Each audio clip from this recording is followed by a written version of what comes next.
पूछा गया कि किसको चुनाव लड़ाया जाए तो आपने एक स्वर में कहा कि शैलजा को भेजो। तो साथियों, मैं आपकी हूँ, आप मेरे हो। जगह जगह मुझे पुरानी एल्बम दिखाई जाती हैं, कब हम आते थे और कब आप लोग हमारे प्रोग्रामों में शामिल होते थे। छोटे छोटे बच्चे अब सारे बड़े हो गए, अपना अपना काम, लेकिन यादें तो रहती हैं, पुरानी यादें रहती हैं। और साथियों, शायद इन्हीं यादों के कारण आज फिर से हम यहाँ पर हैं। मेरे पिताजी स्वर्गीय चौधरी दलबीर सिंह जी का आपके साथ बहुत लंबा साथ रहा, फिर मेरा भी लंबा साथ रहा।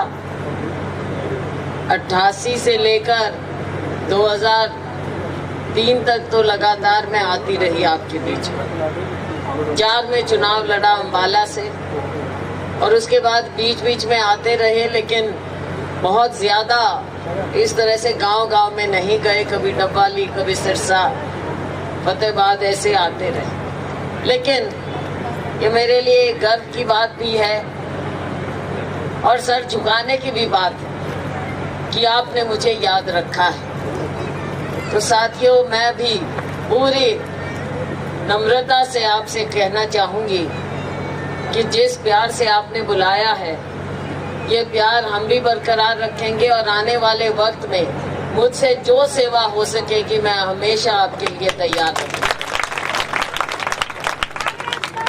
हमने लंबा रास्ता तय किया।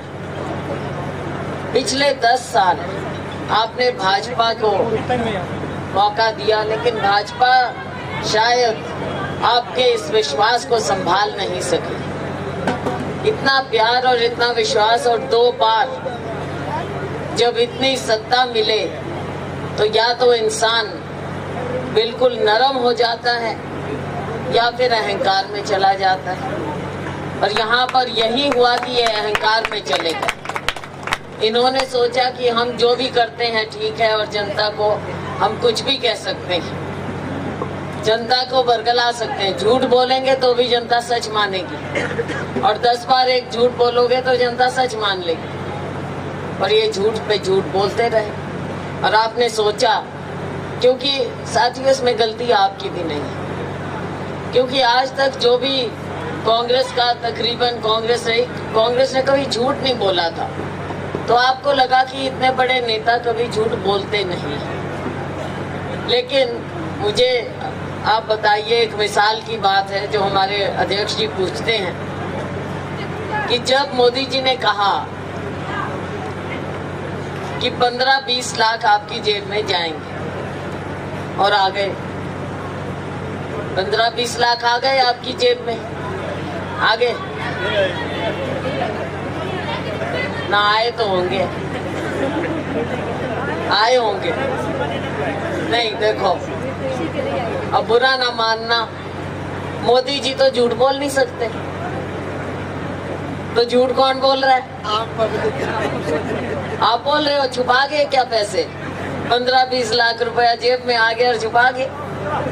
तो भाई अब बताओ, बात ये है कि जब इतने बड़े आदमी ऐसे बोल दें तो विश्वास तो उठ जाता है। तो विश्वास उठाना अपने आप में लोकतंत्र में साथियों बहुत बुरी बात, क्योंकि ये जनता का दरबार ही हमें नेता बनाता है, वरना हम यहाँ पैदा नहीं हुए, आपने बनाया है। और अगर आपका विश्वास हम खोए गलत बातें बोल के, तो साथियों लोकतंत्र में तो ये तो बहुत ही बड़ी बात है। इसलिए आज के दिन लोकतंत्र को बहाल करना सबसे ज्यादा जरूरी है। आपके हाथ में आपका वोट का अधिकार है, और इस वोट के अधिकार का आपने इस्तेमाल करना है। हमारा संविधान के मुख्य रचयिता डॉक्टर भीमराव अंबेडकर, उन्होंने यही सोचा था कि कोई तानाशाह ना बने और ताकत लोगों के हाथ में रहे। तो आज अपनी ताकत को आप पहचानिए। मेरी आप सबसे यही गुजारिश है, 25 तारीख को, 25 मई को आप सभी लोग, मेरे भाई बहन सभी लोग अपनी ताकत को पहचानते हुए वोट डालेंगे। बटन कौन सा दबाएंगे? पता है ना सबको? हाथ का पंजे के निशान का बटन दबाना है और मन में शंका मत रखना। भाइयों, वोट आपका सही जगह पे जाएगा इस बार। मन में ये मत सोचना कि हम वोट तो डालते हैं, क्या होगा, क्योंकि मशीनों से अब कोई छेड़छाड़ नहीं कर सकता, कुछ नहीं होगा। सुप्रीम कोर्ट ने हिदायत दे दी है और सारे कर्मचारी दुखी हैं, वो कोई गलत काम होने नहीं देंगे। आप हाथ के निशान वाला बटन दबाइए। और जो हमारे छोटे भाई अनिल जी ने कहा है, भाई गांव का रिजल्ट आएगा और हमें बहुत गर्व होगा जब आपके गांव का रिजल्ट आए।